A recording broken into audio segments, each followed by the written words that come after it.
Good afternoon and welcome to Madrid.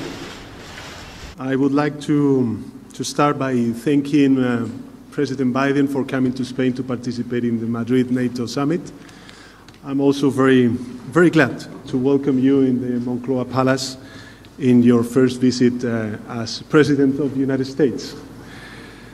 España y Estados Unidos somos aliados, somos socios estratégicos, somos amigos. Nos unen unas fuertes raíces históricas, una excelente colaboración en numerosos temas y, más importante aún, compartimos la voluntad de promover los principios de la libertad, de la democracia, de los derechos humanos, de la igualdad de género y del Estado social y democrático de derecho.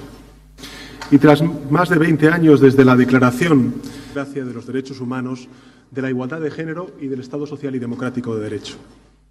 Y tras más de 20 años desde la Declaración que firmaron la secretaria de Estado Madeleine Albright y el ministro de Asuntos Exteriores español Josep Piqué en el año 2001, es evidente que numerosas transformaciones en el orden internacional han afectado a las relaciones europeas y transatlánticas.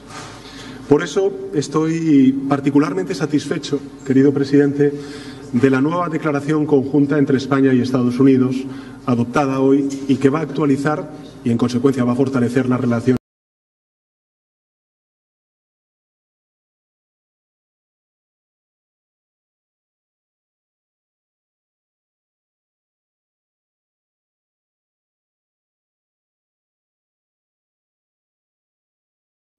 entre Estados Unidos y España.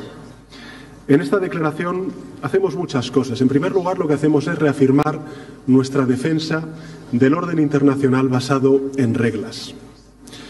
Y esto es muy importante decirlo hoy aquí en Madrid, como consecuencia de la celebración de la cumbre de la OTAN, porque la invasión de Putin respond decisively, reinforcing our eastern flank whilst recognizing the threats that come from the southern flank and therefore the importance for the alliance to develop everything that's been called the Alliance 360 strategy. And Spain has practically, Mr. President, doubled its military presence in Latvia with the recent deployment this very week of an entire air defense system in the Vivardes Air Force Base.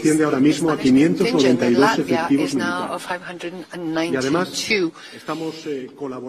And we're also taking part in the Baltic Air Police patrols. Our Navy ships are maintaining their presence in the alliance's permanent forces. And so in total, Spain is participating with its deployments in 5 NATO missions with a total of 1,471 forces deployed. And in this context in which we're dealing, I think, with the biggest challenge to peace in Europe since the end of the Cold War, today the US and Spain have committed to strengthen our cooperation in the areas of defense and security. Specifically, we have spoken about the US's interest in increasing its presence in Rodas Navy base in order to strengthen the alliance's collective security. And on the other hand, and as is set down in the joint declaration, we have agreed to strengthen the bonds between us in the areas of justice, cybersecurity, energy security. And by the way, I'm very grateful to the US government and the whole of the US for all that LPG that we are receiving in Spain, and also the management of immigration flows, everything that has to do with climate change, technology, and digital transformation. So in this update of this joint declaration that was signed back in 2001, we are expanding and reinforcing our bilateral relations.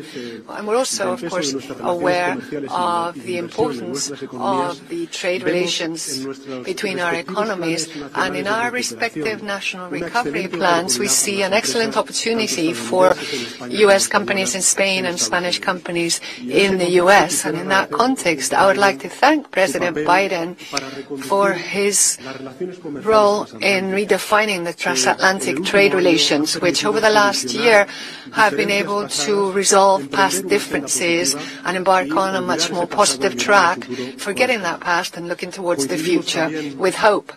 We also agree on the importance of promoting a positive agenda in Latin America, a region which, in the most part, it's a region with shared values, and together we will be able to better defend a rules-based international order. Together, we've also discussed the increasing challenges of a very important region for Spain and Europe, which is the Sahel, also the role of China in the current geopolitical context, which will be discussed in the NATO summit. So we will continue to work together in multilateral fora like the UN and the G20 in order to promote a coordinated response to all the global challenges we have, including the climate emergency, food security, or the architecture of global health after the COVID-19 pandemic. So overall, this visit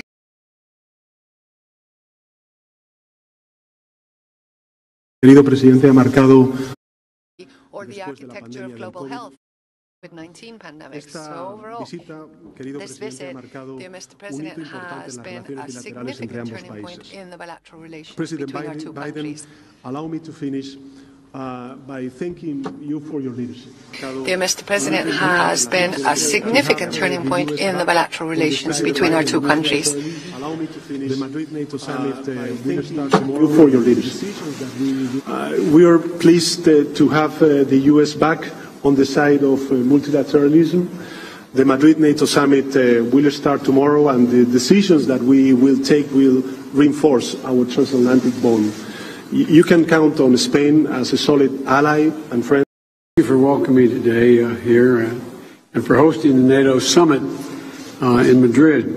And we had a very warm and one of the things I look forward to is having that hour together before we begin the whole conference. You know, we're marking 40 years since Spain joined NATO and becoming an indispensable ally. And today we're standing together to defend our shared security, and I emphasize shared security, strengthen our transatlantic alliance and meet the challenges we face today and in the future. That's one of the things we're going to be talking about in this meeting this week. And as President Sanchez and I want to talk to you, thank you for Spain's hospitality for U.S. service members and their families stationed here in Spain. Mr. President, you're hosting a truly historic summit and a key moment in our alliance when Russia's unprovoked invasion of Ukraine was shattered peace in Europe and shattered every norm since World War II that's been in place. And I want to thank you personally, you, for your leadership. Transatlantic unity has been and will continue to be the greatest strength in our response to Russia, transatlantic security. We're standing as one to support Ukraine and to enhance our own deterrence and defense capabilities. And as I said before the war started, if Putin attacked Ukraine, the United States would enhance our force posture in Europe and respond to the reality of a new European security environment. Earlier this year, we surged additional U.S. forces to Europe to bolster our alliance in response to Russia's aggressive actions. And for months, we've been consulting closely on additional steps the United States will take alongside our allies who are also stepping up and strengthening our selective and collective security. Together, the new commitments will constitute an impressive display of ally unity and resolve and NATO's 360-degree approach to our security. I'm looking forward to discussing all of this during the summit. But, Mr. President, you and I discussed today, we're going to work on an agreement to increase the number of U.S. naval destroyers stationed at Spain's Rota Naval Base, which will also enhance the bilateral defensive relationship between Spain and the United States. We expect that to occur much sooner than later. And I welcome the steps that Spain has taken in solidarity with our allies that we're facing heightened threats on their borders, including sending additional capabilities you referenced to Latvia. Thank you, Mr. President. And I'll be laying out additional steps the United States is going to take with our NATO colleagues in our summit tomorrow. But the bottom line is this. Together, the alliance is strengthening its posture, is dealing with the threats and strengthening our posture against the threats from the East and challenges from the South. NATO is focused on all directions and domains, land, air, and sea. And, Mr. President, we also discussed how the United States and Spain and other allies are keeping needed weapons and equipment flowing to Ukraine. So they're standing up in ways that I don't think anyone anticipated, showing enormous bravery, enormous resolve. And we're continuing to tighten sanctions on Russia as well. We're providing assistance to the government and the people of Ukraine as they respond to this unprovoked assault on their lives and their democracies. Sometimes I think Putin's objective is just to literally change the entire culture, wipe out the culture of Ukraine, the kinds of actions he's taking. And I want to particularly thank you, Mr. President, and the people of Spain for the support you've shown in welcoming more than 140,000 Ukrainian citizens refuge here in Spain. That's remarkable, and it's a testament to your people. And it's a testament to the spirit and resolve not only of the Spanish people, but of your leadership, and to stand up for what is right in a moment of crisis. Our shared democratic values, together with our long history of friendship, make Spain and the United States strong partners on all the issues that we face together.